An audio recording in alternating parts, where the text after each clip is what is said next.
So today, to this day, we don't take money that has strings attached to it. Yeah. And if that means the end of Red's Good Vibes, well, then that's the end. Yeah. But we stuck with what we believe in, and we gave freely, and we made a difference, and we were able to, increase that passive impact and get people to think differently. Yeah.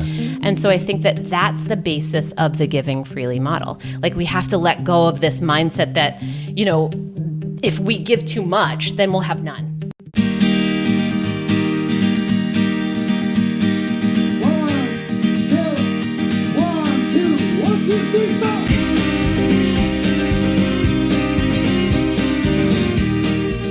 You're listening to Granite Goodness, the show where we interview New Hampshire people making the world a better place. My name is Andy DeMeo, and I'm coming to you today from Treeline Outfitters in Portsmouth, New Hampshire. My guest today is Caitlin from Red's Good Vibes, where she operates a food truck here in the Seacoast area that serves food to anybody for free. No questions asked. We talk about a bunch of stuff, but most importantly, we talk about the spirit of giving freely with no expectations. We talk about hyper-focusing on solving one thing that you know you can solve, not worrying about making it bigger or scaling it up and just doing it. We talk about getting rid of excuses not to do the things you really want to do, getting rid of excuses not to help people. And of course, we talk about food. That and a bunch of other stuff on this episode of Granite Goodness.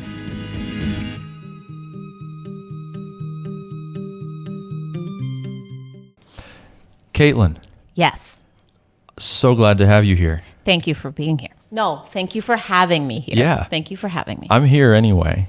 You sure actually are. just kind of walked in off the street. I did. It's a nice place. I didn't recognize you at first without your signature red beanie. I have many different looks, but this is generally the Red's Good Vibes look. Okay. Sweatshirt, leggings. Generally, my hair's back Sure. and a baseball hat, usually. Is- Working on the food truck, Is there any relationship between that and like the red beanie? Honestly, yes. So Red was my brother who Yeah. passed away, and he always wore beanies. And so it's kind of something that I've done personally, but now that we've had the food truck and we run it year round, so we're out in the winter quite a lot. So we had purchased some beanies that were red. Yeah. And it's just kind of like a little nod to him. Sure. Yeah. Man, that's actually really touching. And there's a lot of that in this story. Yeah. No, that's okay. That's great. I mean, Yeah. I'm excited to get to all that. Yeah. Man, so I always like to open these, could you tell me a little bit about, Granite Goodness? Yeah. What is the relationship between you and the state of New Hampshire? Well, I have been a resident of the state of New Hampshire for about 20 years now. Oh, so man. I've lived here in Portsmouth. Originally, we're from Connecticut. Yeah. And moved up here for school. And Red, my brother, Yeah. was living here with us too for about 15 years. Uh-huh. So, yeah. I work here, I have kids here. Yeah. And now we have Red's Good Vibes here. And you have made it even a more special place.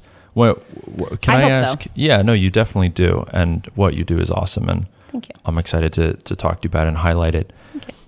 When did you feel like New Hampshire was a place that you knew you wanted to stay? Oh, this is easy. So I was up here for college for a little bit, and I then moved to New York City. Uh-huh. And so I lived there for about 8 months. And the entire time that I was there, I didn't think about going back home all the way to Connecticut. I didn't think about staying there. All I thought about was being back here in Portsmouth. Okay. Yeah. So I moved back up here. I moved colleges yet again and came Yeah. back. Yep. And I've been here ever since. Wow. Yeah. Was that UNH? Where'd you go?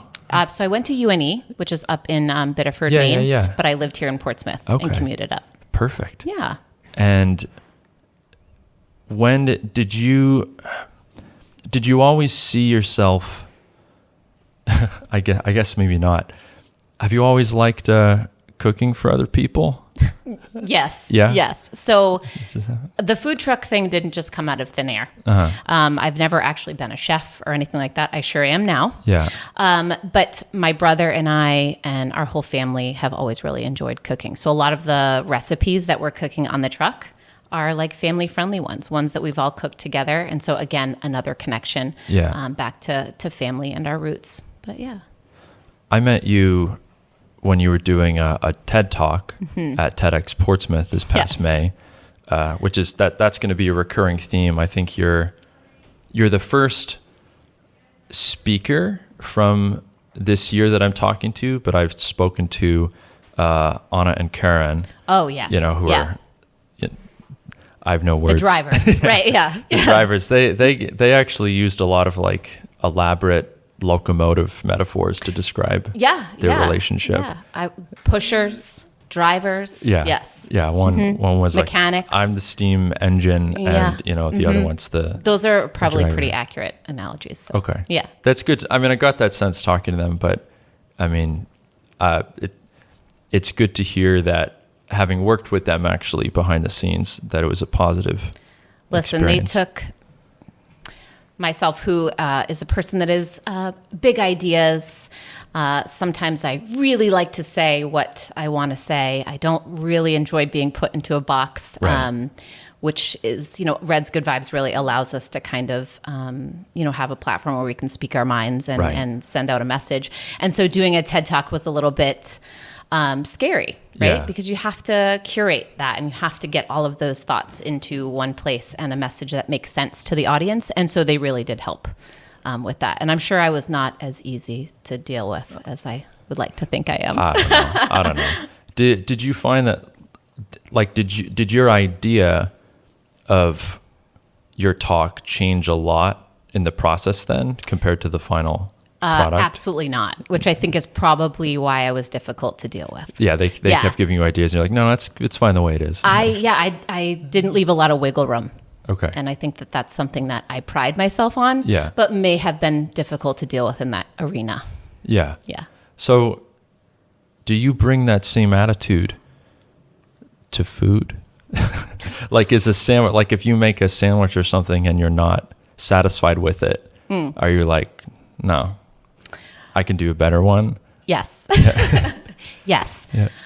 Although with food, I think we have a lot more fun with food. So I think that there's no real boundaries when it comes to the food that we cook, especially on the trucks now.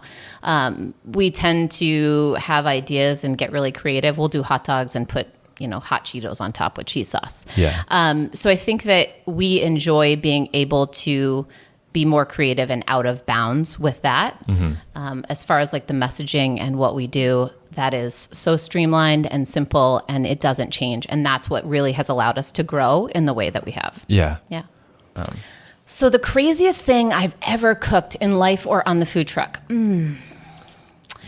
Maybe they're the same answer. Maybe they're not. Yeah, I mean, honestly, we probably cook crazier things on the food truck. I don't know if it's crazy, but we do this thing called machos, which is like nachos with mac and cheese. And so you just put like, corn tortillas down and some macaroni and cheese on top. I mean, we do a lot of fun stuff, a lot of different like tater tot things. And I was just actually talking about doing a funnel cake Sunday. We're doing an event on Saturday, and it's like fair food. We wanted to inspire fair food. So we're going to do funnel cake and ice cream and fun stuff. Excellent. So nothing crazy, but creative. I don't know. Yeah. Listen, there's some pretty bland food trucks out there. Yeah. What's cool about our trucks, too, is that we don't necessarily do like one genre of food. So we're not just tacos or pizza, which I think is smart when you're doing it for profit. Yeah. Right. But because we're different and a non-for-profit food truck, we get to be a little bit more creative. So we cater the menu to the event, to the season, to what's available to us. Yeah. So having that like freedom, again, it's that creative piece. Perfect. Well, I think this may be a good time. I share a little bit in the intro about the food truck and who you are and what you do, but maybe tell us that whole story in your own words, because I'm sure I've messed some piece up. About how we started? Yeah, how this how whole we thing started, came about? what it is, just the whole enchilada, which is one of my favorite foods. Yeah. We can belabor food metaphors. I make really good enchiladas too, so. Okay, so the whole thing obviously begins with Red. And, he passed away about 6 years ago now. And when he passed, my other siblings and I, so I have an older brother and an older sister, and we're the ones that started Reds. We were trying to find an opportunity to honor his legacy in a way that would make sense to who he was. Yeah. Right. He was really philanthropic and totally cool and really chill. And every time we volunteered our time, it just didn't seem right. It didn't seem like it fit. There was always like hoops to jump through for people to get services. And it just felt like we were focusing more on how it made us feel versus the people that we were actually helping. Yeah. And so it didn't feel like red to us. So we just decided that we were going to follow one of his dreams, which was to own a food truck. And he wanted to make money and then also be able to give meals away for free. Right. We just decided, fuck it, which I don't know if I can say, but You if can not, you're going to have to totally bleep say that out. No, you can say. We're going to start a free food truck. Yeah. And so I don't know how we actually just said we're going to do it, but we did. I think that that's part of who we are. And that's Right. really like a foundation in Reds, is that we're just like, let's try. Yeah. It's been pretty good for us, historically speaking. So, so we purchased this run down, beat up, I think it was like a P40 1984 little step van. I don't know anything about vans or Okay, so this could be the worst or picture the best. a regular food truck. Okay. But like strip it down, none of the logos, right? It looks ugly. It was on the side of the road. I was driving by it. It was $300, full of rust. Yeah. But I knew that that's what we needed to do. We needed to start this food truck. we never, Reds. yeah, Rusty we never Reds. actually did that food truck because the quote was like $70,000, and we were like, yeah, we have no idea Yeah. what we're doing. But we still have it, and it's sitting at our warehouse, just kind of chilling as Okay. like our little like piece. It's a memento. It sure is. Yeah. Yeah. A souvenir. Right. So anyways, so we decided that we were going to raise some money. And so we put it out there what we wanted to do. And little donations started coming in just from like our family and our friends, Yeah. $5, $10, $15 donations. And I started getting to work on doing the paperwork to start a nonprofit. What did that mean? Yeah. None of us had any experience in any of that. But we did it on our own. At night with, a 2-year-old on my lap, tapping away at the 501c3 paperwork. Is your 2-year-old on your board or whatever? You have to select officers. He should be. and all Yeah, that. yeah, exactly. I mean, honestly, my daughter was in kindergarten and she really helped a lot to build Reds. But so then COVID hit. Mm-hmm. And so while everybody was kind of shutting things down, we saw food pantries shutting down. We saw all of these services that were no longer accessible to people that were now stuck in their homes. Right. And so we took the money that we had raised, which was probably like $500 at that point, Yeah. and we bought food. And then we put out a Facebook post that said, we're going to deliver this food to people that need it. Just let us know. And for that next year, throughout COVID, we did between 80 and 120 deliveries per week. Per week? Yep. And that was just the 3 or 4 of us. We had a couple like family volunteers. We'd go out 2 to 3 times a week and just deliver, drop the groceries, and run. And we had a lot of support throughout that year. People started to hear what we were doing and kind of were throwing some of that COVID money our way, which was really awesome to have the community support us. And so throughout that year, we were tucking a little bit away for this food truck. Yeah. So we raised about $17,000 and built our first food truck Yeah. with the help of tons of local contractors. And, this was $5, $10, $15 donations. Right. Nothing huge. Yeah. And we were able to do that. And so that was about 4 years ago. And now we have 2 food trucks Whoa. that travel around and are always free.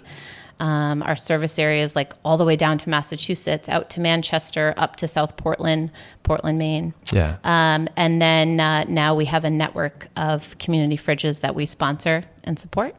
Oh my And we God. also use our 501c3 to support mutual aid groups or community members that want to do projects that really need the backing of a nonprofit. Yeah.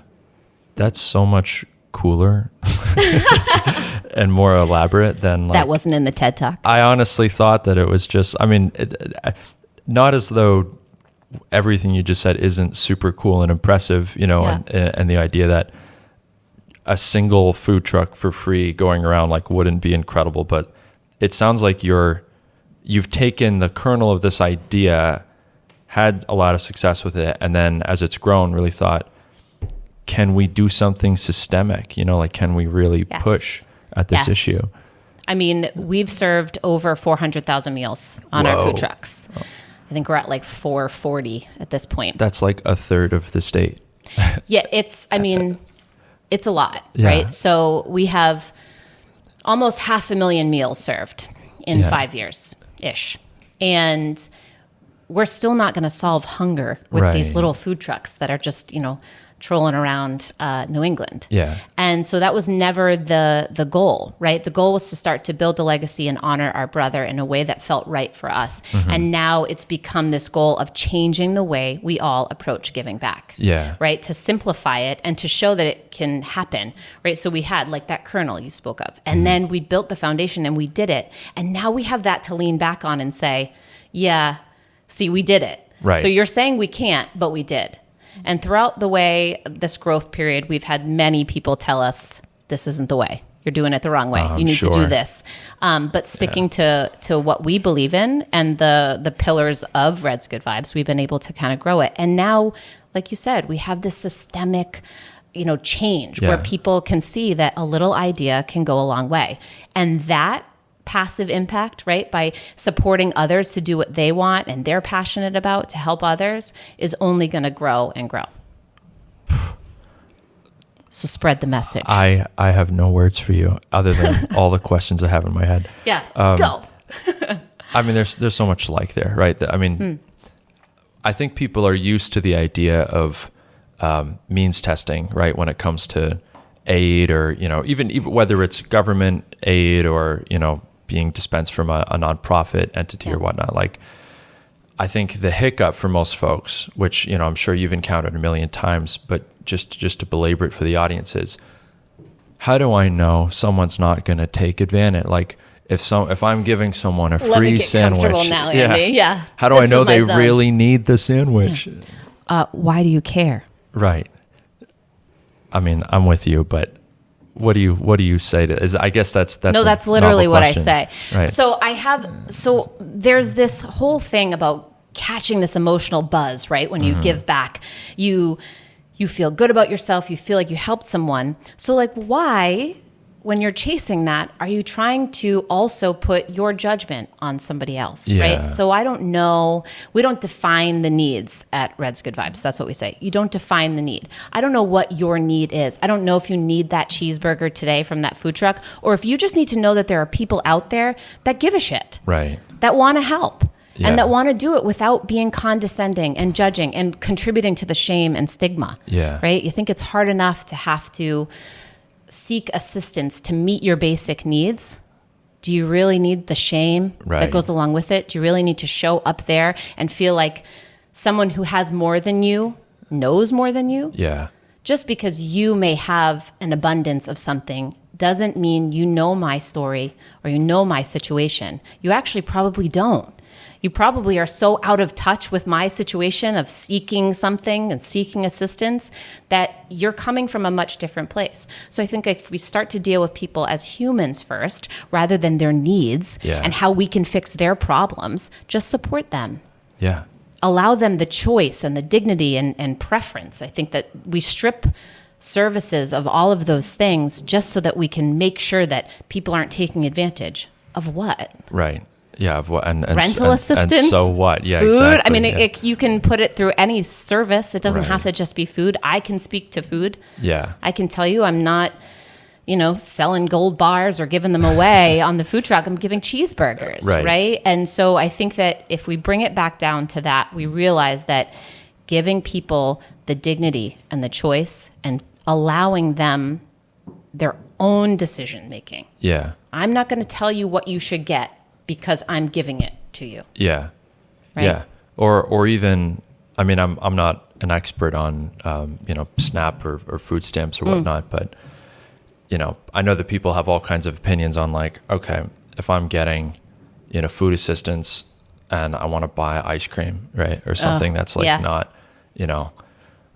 it is kind of, whether you think it's right or wrong, like you can't deny, like it's quite patronizing, for the entity dispensing, the ability to get that to you, to be like, no, now I'm going to also choose You can only have spinach or wheat bread because I've determined that that's the most healthy thing for you. Yeah. And so the only way you can get assistance is if you make the healthy choices I want you to make. Yeah. Well, let me tell you something. I love a bag of salt and vinegar chips. Who doesn't? Right. I love sweets. I love Reese's. I mean, give me a chocolate bar, a Butterfinger, anything, right? And also what that does is for me, spikes my dopamine, makes me feel great, right? So if I'm thinking I'm sad, I really just want a Reese's. Yeah. Right? I have the privilege to just go and get it. Yeah. Make myself feel better. Do you think that kids that their parents have to seek or their grown-ups have to seek assistance, right? So they have to get food.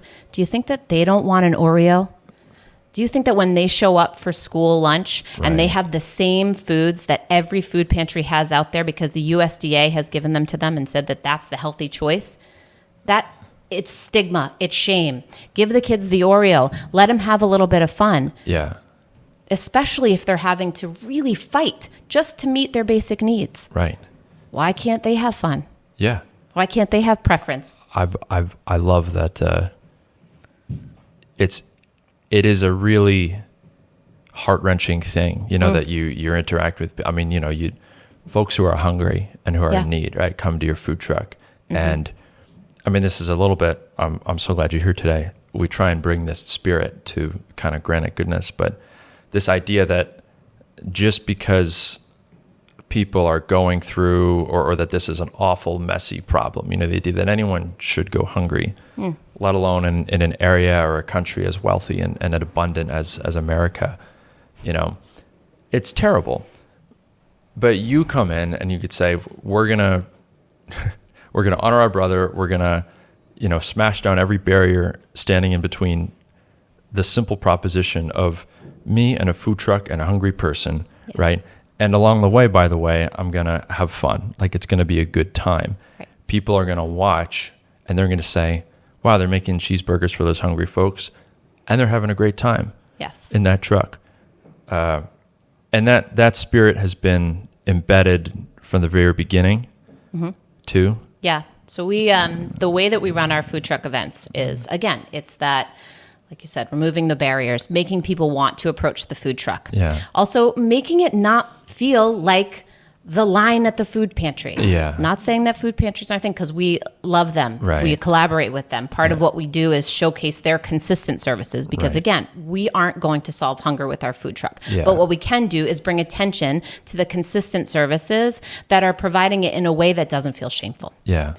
But it's a little bit different. It feels fun. It encourages everybody to come out to our events, right? So if you walk by our truck, I'm yelling to you to get over and get a free cheeseburger, right? And if you try to donate while we're serving, I'm not taking your money. Yeah. It's a rule. There's no money exchanged. You cannot put a tip in a jar. Oh, we never want anyone to be made feel like they have to give a quarter into the bin or a buck into the bin. Yeah. Okay? So providing that or curating that experience for everybody allows everyone to dine together at our food trucks. And so you have this really awesome scenario where you have people that are in need for food. Yeah. And then you have the needs of others that are maybe being satisfied in a way, like reducing the stress of a mom who has to put food on the table, right? Like, well, great, we got cheeseburgers today. We don't have to do that, right? Yeah. So again, that's a need. Right? Maybe you come to the food truck and I demand that you have our burger and you realize that the food that we're providing from that food truck is not, just grilled cheese and tomato soup, although we do that and it's really great. Yeah. But, it's there's preference. There's a huge menu. We have vegan options every time. So you see that and you think, what could I do? Right. Maybe I want to get involved. And you start volunteering with us. And then you start your own food truck and, it kind of ripples from there. I think that if we start to put those boundaries on what services can look like or have to look like, we're really not meeting the needs of the people that need to be served. Yeah. And love that. Everything you say is like... Sorry. I know. You get me on a tangent. It's incredible. I'm just going to keep going. I know. I just I'm speechless. Something that people talk about a lot now, which I'm sure you think about often, is this kind of erosion of what people call third spaces, right? Places where community can be built, experienced, or put another way, places where folks are interacting with people who they don't typically, right? Like Yes. in your work, in your family, and your friends.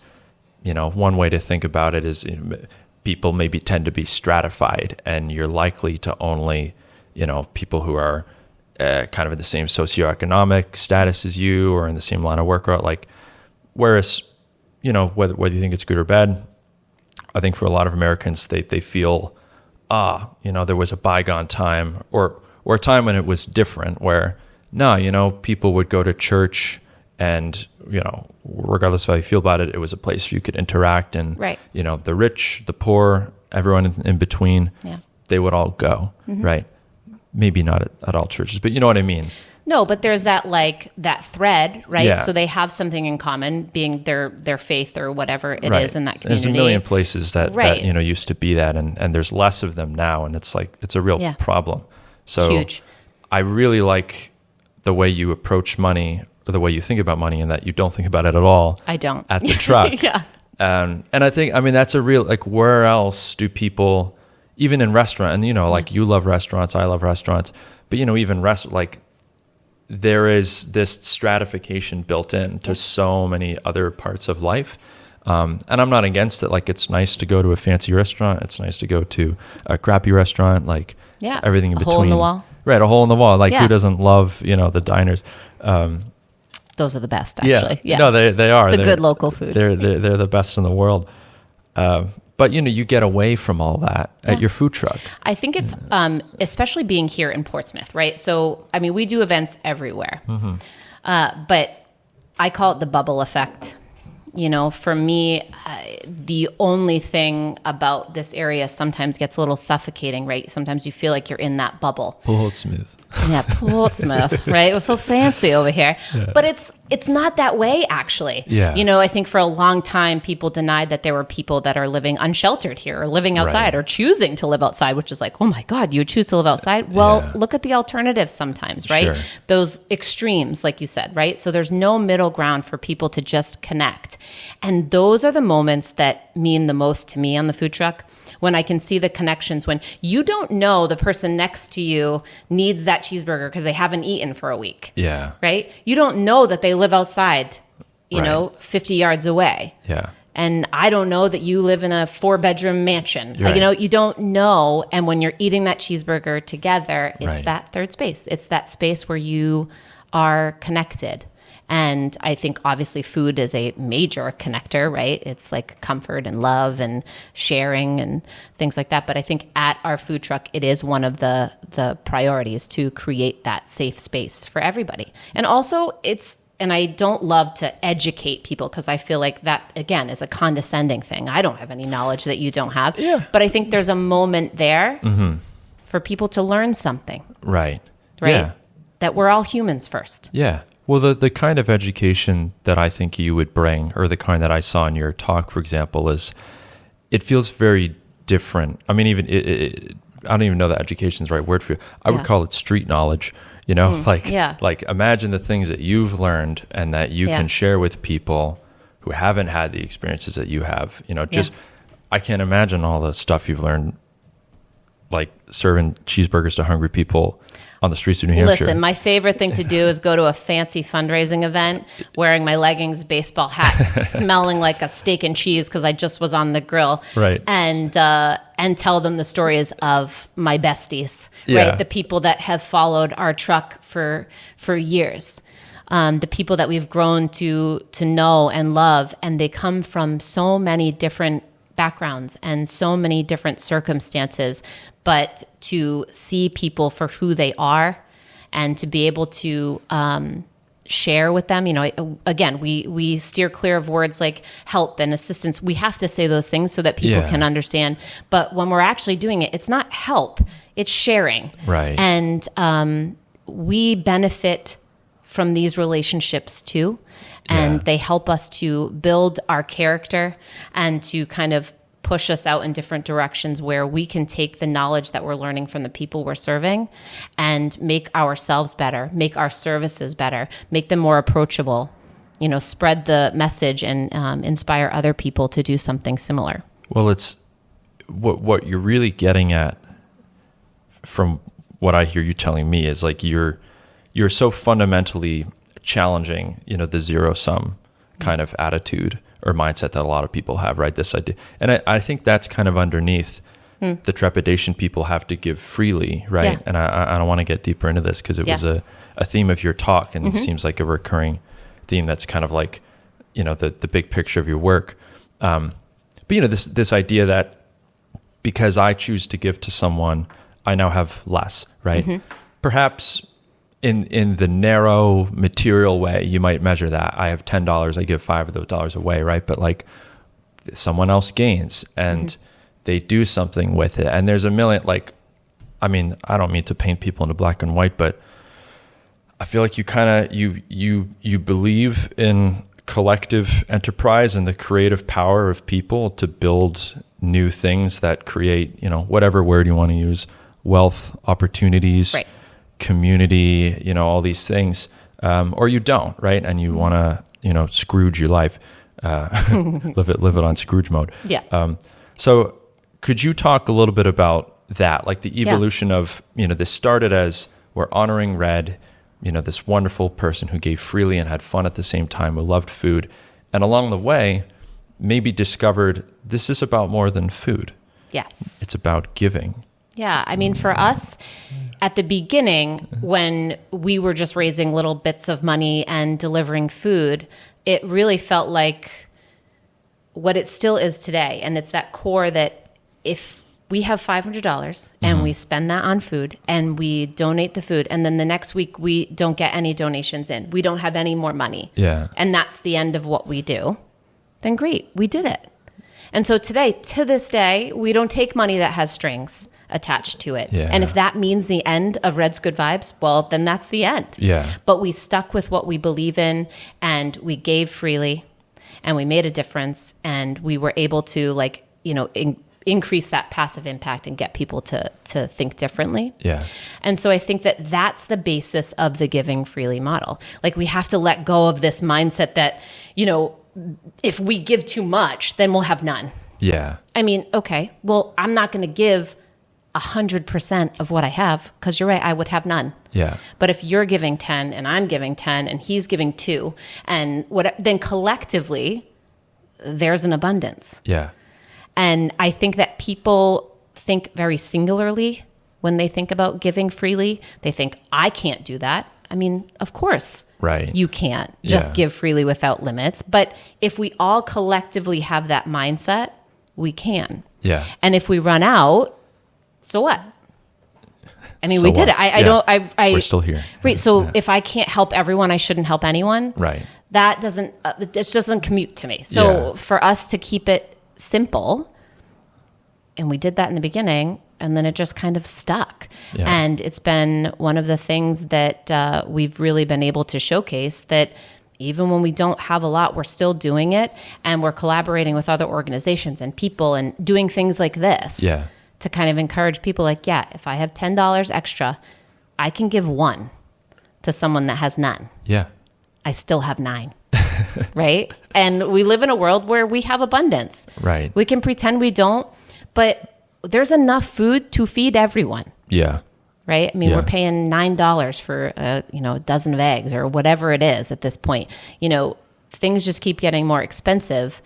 People are still buying them. Mm-hmm. We need to be able to allow that to trickle down to everyone. Yeah. Yeah. Yeah. God, you're painting so many thoughts in my head. Good. I like that. Want to start a food truck? I so do. I want to give you all my money and start a food truck and have an enchilada really badly now. How about I just mentor you to start your own food truck? All at the same time. That's right. Man, I would like to hear a little bit more about some of the boundaries along the way. Because this is a thing I don't know that people appreciate. Like, it is a very entrepreneurial story, right? And we're here now, people come, they see you at the truck, and then they see kind of the face of it. But like, I'm sure you have gotten no shortage of, oh no, don't do that, you're not going to help anybody, I'm sure you've had people telling you you're only making it worse, right? Oh, that's a biggie. These are my favorite conversations to get into with people. I love it when the doubt creeps in, or usually it's rooted in fear, right? Yeah. So if it's someone that's a professional peer, we'll say, I don't know, someone that maybe is doing something similar, but not the way that we do, right? A lot of people that or organizations depend on federal and state funding, which require information. Right. Okay, so this is the rub, right? So I can sit here and say, I'm not taking that money and we can do it anyways. But it's not true on every scale, right? Like I couldn't have employees now because we're all volunteer. I'm a volunteer. Right. There's no paid employees at Reds, and there never will be. Yeah. And that is because the money that comes in goes to operations, and that is it. And so not a lot of organizations can keep it that simple. Mm-hmm. So they depend on federal and state aid. And that comes with applications, and you need to have information. They need to know who you're serving and how you're serving it and where they live and all of these things. So they can't say no to those questions. Yeah. We do. Right? So a funny story that I tend to tell a lot is the USDA offered to give us pallets of food. Right? They have great programming. They support, everybody. Mm-hmm. And I was really excited. I mean, I was like, this is amazing. This is game changing. Yeah. And then they sent me the pamphlet of things I needed to provide them. And they wanted me to ask questions of the people that we serve. And I said, no. And he said, well, no, it's just where they live or, simple information. What, how much they make. And I said, no. You're not going to ask a homeless person that. Right. But, and I'm also not going to ask them their name or how many kids they have or what town they live. I'm not going to ask anything of them. These are the most personal questions imaginable. It's a little bit invasive when I'm just trying to give them food. Right. Right. So for me, again, that was a no. And everybody told us that was a move that would end us, that we would never be able to get enough food to provide for the need that was there. And I just said, you're getting it twisted. You think I want to solve everything. You think that I want to meet the entire need. I don't. I just want to do my part. And so by saying no to the USDA, I think that set us up for this like, oh, hell, if we can say no to the USDA and everybody's telling us we're done. Sky's the limit. The sky's the freaking limit, right? Like I can't wait to say no to everybody. Yeah. So I think that for us, we can do that. Not everybody else can. They can't. So when they come at us with this is going to be the downfall of you, or you need to have a paid employee because how are you going to grow if you don't have someone doing your social media, or you don't have someone to support, grant writing? Yeah. Well, I'm not going to write any grants. Right. Well, but you're not going to be able to grow. Right. So we're going to stay the way we are. Yeah. Right. So it's like one of those things where stop putting your wants and your needs and your dreams on what we're doing. Yeah. I want to work with other groups that want to have their own dream, and I'm going to support you to do that. And if that means paid employees and all of those things, I'll help you get there. I don't know how to do it. Right. Because I don't have that. Yeah. But, we get to say no because we don't need that support. Or actually, we don't want that support. Yeah. Right? I mean, it would be nice if the money just flowed in all the time and we could do whatever we want with it. But again, there's a ceiling on what we can actually do personally. Right. So now that's why the pivot to spreading the message and helping to support, community fridges and mutual aid projects. Yeah, but yeah, the ceiling for every person that you help though is like, it means the world. I mean, what's that? There's a million versions of this same, allegorical point or a story or whatnot. Like if there's the old. I don't know where the hell this is from, but the old guy on the beach and the other old dude and. There's a bunch of starfish that washed up on the beach and he's throwing them back in. And then the cynical guy is like, you'll never save all the starfish. You'll never make a difference. And then the guy's like, well, it made a difference to that one and that one. Oh, I love it. Right. Yes. Yeah. Yes. It's the same. Or like every, what the heck is it? An avalanche is just a bunch of snowflakes. Or I think no snowflake ever saw themselves as an avalanche, right? Oh. Yeah. Ooh, that one gave me chills. I right. like Yeah. that one. Well, it's the same. It's the same idea. Well, yeah. I mean, what? It's so true though. Like it is really. True. Yeah. And also, like, I think you have to take the ego out of it, which I love this podcast right now because nobody lets me say these things. So out in public, The whole they're it's like, just Caitlin, me. don't do this. Say whatever the fuck you Listen, want. I think you take the ego out of it. Yeah. It's when we're giving back or when we're dreaming of building something, it's really difficult to not make it about yourself. Oh, yeah. So I have a hard time being the face of Reds, which I know I have to be. It's a responsibility, but for me, it's more of an obligation, right? I don't love being the only person that talks about it, but it's helpful to have a point. Sure. So if you take the ego out of it, it stops being about growing to this point where we look amazing and we're doing these things. Yeah. And it becomes more about the people that we serve. How glamorous. Look at us. Yeah, it's a lot of that. Yeah. A lot of that. Maybe this would be a fun. I think we should bring your associate on for a moment to say hi, because there is another person with us here behind the camera. He's going to be so mad. You don't have to. No. I just want to acknowledge that there's another person here. I have one of our volunteers here. Actually, he helps with the social media too, which is amazing too. All right. We have volunteers that do everything Yeah. for us. I mean, we're all volunteers. We have about 70 people on our roster that volunteer for us. And that's just for food truck operations. You Wow. know, then when we're talking about the 3 fridges that we have right now that we sponsor, those are run independently by mutual aid groups themselves. So we just build the infrastructure for them and allow them to kind of run off. But we have like 3 crews of few people that run our food trucks and help us do things like this today. Yeah. Help me look good in moments like this. They're the ones that like with the hook that we like, get out of there, stop talking. Yeah, like yeah, that. yeah. You're gonna make no, waves. No. Well, that's the beauty. I mean, there's no donors to, to massage or to impress. Oh, I don't do that either. You know, Yeah. No, I mean, they get the same Caitlin that's on the food truck. And I think that the people that support us, which, we can always talk about that too. We have a group of very philanthropic families that have supported us throughout the years, giving us unrestricted funds, just allowing us to do what we do, and that believe in us. And we always need more money. We're always hustling for funding, but again, it's that funding that doesn't come with strings. Yeah. And I think that if you buy into what we're doing and you're sharing your abundance with us to allow us to continue doing what we're doing, then you want the real person. You don't Right. want me showing up in a suit. You're going to be like, who's that lady? Absolutely Yeah, not. no. Yeah. Do you think, I'm sure this has occurred to you, but I really like what you said about, it's not about me, right? Or me speaking as you, but Yes. like there is this weird... Or you either, Andy. It's not about you either. No, it's not, and this is, I like the episodes of this where I get to speak minimally, because it's like I have opinions. My opinions, I think what you're doing is fucking great. Thank you. And I think what you're doing is fucking great too. Thanks.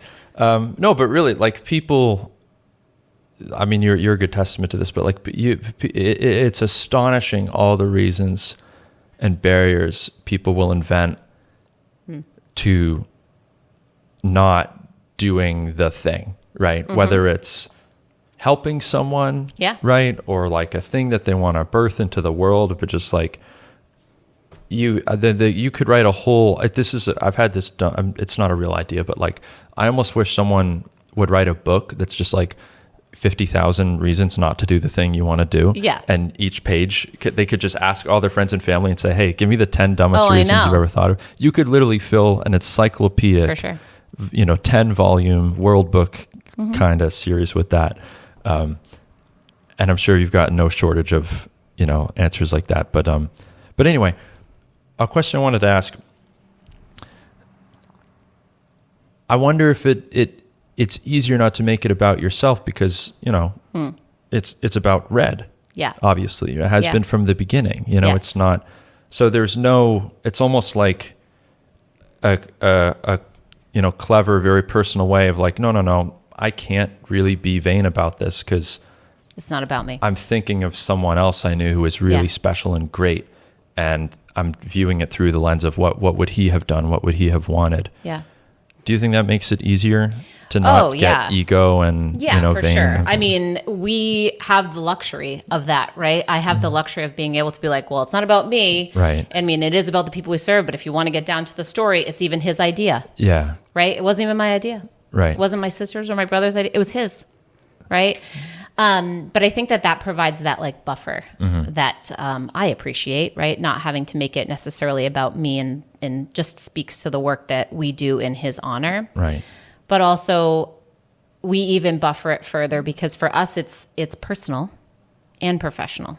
Right. And so before it became this profession, even though we're not getting paid, right? It's still our job. It was always just personal. Yeah. And so to share that with everyone when things started to grow was really difficult, I think, for us. And one of the reasons that we call it Red's Good Vibes is because that was his nickname, right? And I don't know if I've said this on a platform out loud, but we never called him Red. Huh. Our family never called him that. His friends called him that. His colleagues called him that. But to us, he was Bobby, which is his real name, Robert. Yeah. And so even the name of what we do provides us with a little bit of that personal buffer. And so, like you said, part of the reason me not wanting to necessarily always be the one that's spreading the message is because that's my baby brother. Right. And so for a long time, it was hard to say that and to be trying to put our personal experience and professional and to be inspiring to people, but also like be grieving. Yeah, of course. Right. So calling it Reds and not Bobby's Good Vibes. Right. You know, one way to be able to talk about Red without it being too personal. Yeah. But now he's introduced to the world. It's Bobby. But we're not changing the name. It's still Red's Yeah, Good Vibes. no, of course not. I mean, they both sound good. Yeah. Man. Well, thank you for sharing that. That's very touching. Thanks for giving me the opportunity. Just kind of felt right there. Sure. Thanks, Andy. Well, I'm curious, like, you may not have, I mean, you've cooked and I mean, everyone's eaten a lot of meals, but like, food is more important to you than I think it is to the average person. Yeah. And that's saying something because everyone likes food. Mm-hmm. Do you have some favorite memories from your life, like around food? Like maybe, I don't know, the first time you actually did this, like, wow, we're really giving a cheeseburger to someone I've never met, or, you know, growing up in your house. Like, tell me about a little more of your history of food or some favorite foods. The history of food and why it kind of connects here, again, is the family connection. So it's all personal, right? So it just started from organic, personal things. And so the first couple recipes that we did, our first food truck event was in Hampton. Actually, we were supposed to start in Dover, but we ended up going in Hampton, and we did a brisket sandwich, which was Bobby's like fave. And we like smoked the brisket for 24 hours. I mean, we put so much love and attention into this one meal. And we were like, we're probably going to serve 5 people. Like, there's no way, no one's coming. Like, no one even knows we really exist. And we just kind of like spur of the moment. And we served 150 meals that day. Whoa. And that, I think, is probably one of my favorite food memories, right? I can remember just putting all the love that we had into prepping that brisket and then being able to be like, okay, this is the first meal that we're serving in his honor in his food truck. Yeah. What's going to happen? Yeah. And to expect nobody and get a line of people. Was it a lot at once, or was it like 5 people? No. So you opened up and there was like, and it was February 6th. So it was cold. And we were like, no one's going to show up. We were down by the beach in the police station parking lot, which is, you know, we were like, no one's coming now. Yeah, but this is it. You know, we got to try it. And yeah, we had a line of like 25 people before we even opened the window. And it was consistent for about 2 hours. Oh my God. Little lulls here and there, but we got rocked. And the energy was just epic. And I don't think that's something I think that hasn't faded. Right. Every time we're out on that truck, it's like, yeah, it's awesome. Energetic. I got to get on your truck. Yeah, you do. Yeah. Oh yeah. You didn't think I was going to leave here and not let you come on our truck, right? Absolutely. You kidding? Yeah. Well, I will share, and maybe you can speak to some of this too. So I've spent a fair amount of time working in like restaurants Oh, great. Perfect. Yeah, kitchens, you know, Great. You have kitchens. Serve Safe. You can get on the truck if you have it. I don't even know what that All is. right, I'll get it for you. Don't worry. Okay. You'd probably be, well, no, I'm not going to say that. Let's just say I used to work in like the kind of place where like, you know, you eat a little something, you cook a little something, you eat a little something, you know. Listen, we don't do that on the Red's Good Vibes food truck because we're permitted Of not to. course But not. yes, we're the hole in the wall restaurant type of folks. Yes. Yeah. I remember in college, like all these places in Boston I'd work, like, you know, they all have policies of like, all right, you can take, it's actually, I'm making a connection here. I didn't think about like, even in restaurateuring, you know, like having worked as a cook, I found it strange and belittling. They'd be like, yeah, you can make a sandwich for yourself for lunch for free, but only one. Yeah. And I'm like, you're gonna micromanage your ingredients to this level. And so obviously, you know, I would make a dozen sandwiches and put them in my pants. Correct. And Yeah. walk back to my apartment. I'm going to make one an hour while I'm here. Exactly. Yeah. Stash them away, roll them up. Like there was all these. And so, you know, we'd always have, Right. you know, sandwich night whenever I'd work, and my roommates were very well fed that summer. But there is a kind of zen to like going to the kitchen, you know, you're there at 5 or 5:30, turning everything on, you know, slice of it, like all the thing. And then when you're in the heat of it, you know, especially if you're, you know, short-staffed, and like there's cold side and hot side was the restaurant. Yeah. And I'm not going to name it because I've said some bad things about the kitchen. But it was so fun. Yeah, but you know, you're making hot sandwiches, cold sandwiches, and you got 12 orders up, and you know, when you know the menu so well and you need to do like 12 things at once, it's like it's a zen. You just do it. Yeah. You know, and you know, I'm glad I don't have that job anymore, and like I'm you know, grateful for that, and a lot of respect for people who work in food service. Yeah. But also looking back, like it was really fun in a way that I don't, you know, I like my work now and I do other things, but like there's such a satisfaction to like, particularly if it's a kitchen that's really positive and there's a good atmosphere, or like you just know it, you know what you're doing. So I don't know. We do speak to some of that. Yeah, we do station-based cooking. So what's again interesting, that because we don't pay people, we have the ability to have as many people on as we need. And so we tend to have 4 or 5 menu items. And so each person gets a menu item, and you're just doing that all day. So if you're talking about the Zen thing, it's like, okay, I'm on pulled pork tacos today. So it's all you're doing, and you're just shoving them out. That's it. Yeah. So it makes it really efficient, but also super fun and really Zen. And then we're all yelling at each other like, oh, tacos are slow, you know, someone go help them. But it does provide that like energetic, fun atmosphere. And like while you were talking about, you know, having tickets on the board and things like that. I mean, again, we're an actual food truck, so we take orders and we have, you know, all of the tickets on there. And, you know, my sister, she is like the burger master. So she's like the Zen master of the grill.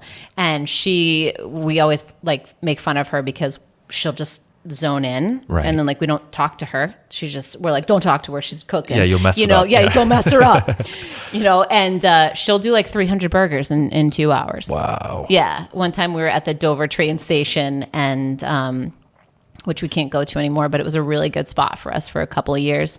And we did like over 600 meals on a Sunday there, and the line just never stopped. And the burgers, we had to send people out to the store to get more burgers. And I mean, it was just so rad. And those moments, we have them all the time. Yeah. You know, and again, it's a luxury. We're not doing it for $1, right? So we have the luxury of being able to run it the way that I think any food truck would want to run it if they could afford to do so, right? We're not paying people. It's free labor. Right. So, yeah. Yeah. Well, it's a labor of love. For sure. For sure. You're the food station thing. Yeah. You know, again, I'm going to belabor all the dumb quotes, but there's this great Bruce Lee quote where he's like, I don't fear the man who's practiced 1,000 kicks. I fear the man who's practiced one kick 1,000 times. Yes. And that's, what's the name of one of your stations? So we'll have like the wrap station or the grill station. Yeah. So you don't fear range. You don't fear the person who knows how to make 1,000 wraps. No. But the person who has made one wrap 1,000 times. Correct. They're formidable. Yes. And that's everyone. That's us. Where's your favorite station? Like, do you have a favorite station? Oh, no. You know what happens? I don't get to cook as much as I would like to because I get expo, right? So I'm the one yelling at everybody. So I'm in the window. You must be good at it then. I am very good. It's actually one of the things, like my disclaimer when I have people on the truck. I'm like, so whether you're outside the truck or inside the truck, I am going to be yelling at you in some way, right? So I'm going to be yelling orders at you. I'm going to tell, just letting you know. No, so I kind of man the ship a little bit, right? So I tell everybody what we need. I call the orders. I get them out to the people that are running the food. Have you ever seen someone else do expo and then said to them later, you need to be a little meaner? You need to be a little more aggressive. Yes, 1,000%. Yeah. Yes. And then one time I was outside of the truck taking orders, and they were like, get back in. Yeah, because it's not where I belong. I am not the person to be outside taking orders. But I like the grill too. Yeah. Yeah. I do everything, but expo's my jam. Okay. Yeah. Man. I know, right? All right. Well, so there's a canned question that I always like to ask people at the tail end of these. But really, I mean, this show's about optimism. Yeah. You know, I mean, you've given me many reasons, but I like to ask it in your own words. You know, what makes you optimistic that your own success is a good reason, but like that must be, I mean, this wouldn't exist if you weren't an optimist, right? Like you, at least to like building the thing that you believe in, you know? Yeah, so, I think I probably am an extreme optimist. Yeah. I think my daughter would probably call me toxically positive. That's what we like. Yeah. My friends all hate me for the same reason. Yeah. They don't like to talk to me. There's a silver lining there. And, you could just do it this way. I mean, again, I'm optimistic about people. Mm-hmm. I'm optimistic that people really do care and that they want to do it without strings attached, that they want to just help their fellow person. And I've seen it. I've watched it happen. I've watched people be supported at their darkest times by someone that is also in their darkest time, but in a different way. And I've watched them build each other up. I've watched people that have nothing give more.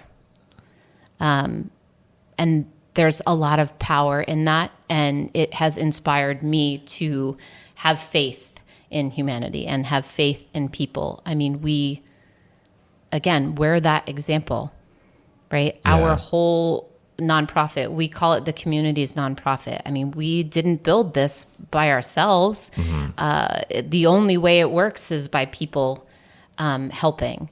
And we've built a community within it that is really impacting our area. Yeah. I mean, and hopefully it kind of grows beyond even here in New Hampshire. But yeah, I'm optimistic about people, and I've seen it. Yeah. People are awesome. You just got to give yourself a chance to simplify it and believe in something at its core rather than what people are buying and selling to you. Yeah. Yeah. If you could talk to yourself at the beginning. Yeah. You know where this is going. What would you say? Like you right now, imagine Caitlin from 4 years ago or whatever is right there. Yeah. About to do this food truck thing. Yeah. What do you say to her? Trust yourself. Do it. Do it. I think that, and maybe this is grief too. Maybe that's one of the ways that, healing from this type of sibling loss was that I formed a trust in myself and a confidence in my own decision making, that even, if it felt risky or if it felt wrong, but I wanted to do it, that I just trusted it. Right. And so even now, I mean, there are days when this is the hardest thing to do. And there are days when there is so much pressure from outside for us to be something or be somewhere, right? I mean, we took a break for a little bit, and it's like the amounts of emails that come in to make us do something or they want us somewhere. So dealing with all of that pressure and stuff, I think that having that solid, trust yourself just do what you've, set out to do. So I don't think I would tell myself anything different than I did back then, which was just fucking do it. Yeah. Try. I like that. Try. I like that a lot. Thanks. Sometimes when I ask people that question, whether they're on the show or not, they're always like, oh, if only, Yeah. And, there's nothing wrong with that, No. save yourself trouble. But, there's the idea of like, there's a thing you want to realize, go do it. Yeah, Try. That's a great message. Thanks. Well, Caitlin, this has been really, really fun. Oh, thank you. I've had such a good time. We'll have to have you on again, of Please. course. But, Anytime. But yeah, check out Red's Good Vibes. Please do. All the stuff will be in the, show description and notes and all that. But Thank you. I think you're doing great. Thanks Thank for you so coming much. on, Granite Goodness. Appreciate it. Hey there. Thanks for spending some time with us, and I hope you enjoyed the conversation. You can learn more about today's guest and how to get involved with or support their work in the show notes. If you'd like to suggest a guest for the show or have any story tips for our Good News in New Hampshire newsletter, shoot me a message at hello@granitegoodness.com. Music for this episode was provided by the band Sneaky Miles, who hail from Newmarket, New Hampshire. Until next time, I'm the creator of Granite Goodness and the host of the Granite Goodness podcast, Andy DeMeo. Thanks for listening.